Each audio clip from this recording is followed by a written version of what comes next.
Assalamualaikum adik-adik semua. Hari ini bertemu dengan saya kembali, namun berbeda dengan yang sebelumnya. Jika sebelumnya kita sudah membahas tentang dasar membaca Al-Quran, maka kali ini kita akan membahas tentang public speaking. Nah, seiring berjalannya waktu di negara kita Indonesia, kurikulum pendidikan juga berkembang. Dalam kurikulum 2013, siswa dituntut lebih aktif dalam berbagai hal, terutama dalam komunikasi. Nah, di sini komunikasi juga termasuk ketika berbicara di depan umum atau biasa kita sebut dengan public speaking. Nah, dalam bidang keterampilan, sering sekali siswa diminta untuk melakukan public speaking, seperti membaca teks narasi, membaca teks pidato, menceritakan kembali teks yang telah dibaca, atau presentasi, dan lain sebagainya. Untuk lebih jelasnya, simak video berikut ini. Apa yang dimaksud public speaking? Public speaking adalah komunikasi lisan berupa pidato, ceramah, presentasi, dan jenis berbicara di depan umum atau orang banyak. Public speaking juga diartikan sebagai pembicaraan publik yang dimaksud berbicara di depan orang banyak. Poin penting dalam public speaking yang pertama, intonasi merupakan tinggi rendahnya nada bicara.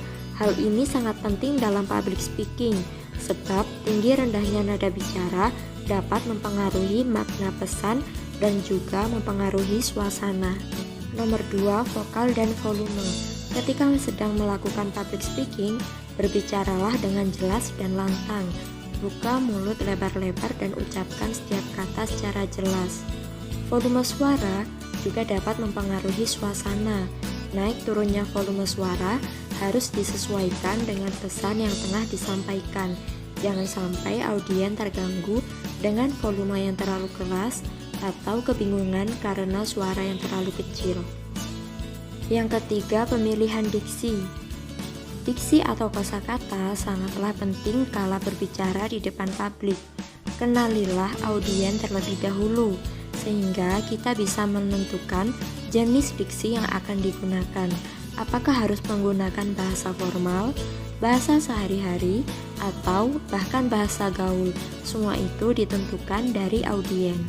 4. Gestur atau gerak tubuh merupakan komunikasi nonverbal yang sangat penting dalam public speaking, lantaran dapat mempertegas pesan kepada audien. Ketika berbicara di hadapan banyak orang, komunikasi nonverbal juga membantu audien yang berada jauh dari pembicara untuk mengerti pesan yang disampaikan lewat gestur. 5. Mimik wajah atau ekspresi. Hal itu sangat penting dalam public speaking, karena ketika pembicara sedang berbicara, pandangan audien akan tertuju pada wajah pembicara.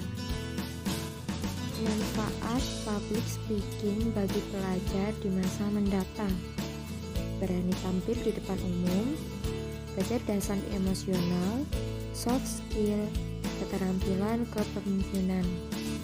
Membiasakan pelajaran public speaking pada pelajar juga memberikan beberapa pengaruh positif untuk pelajar.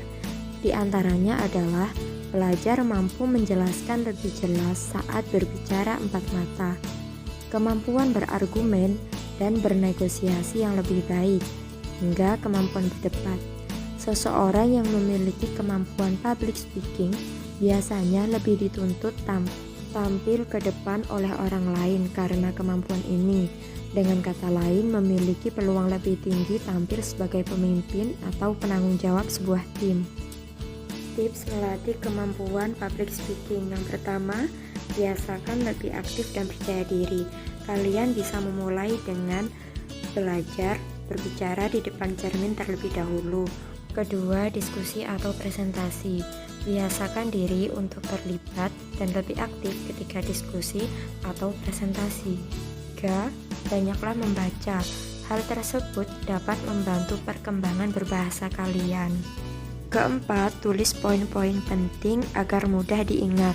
Dan kelima, gaya komunikasi dua arah. Nah, agar tidak membosankan, kalian juga harus mengajak audiens untuk berkomunikasi.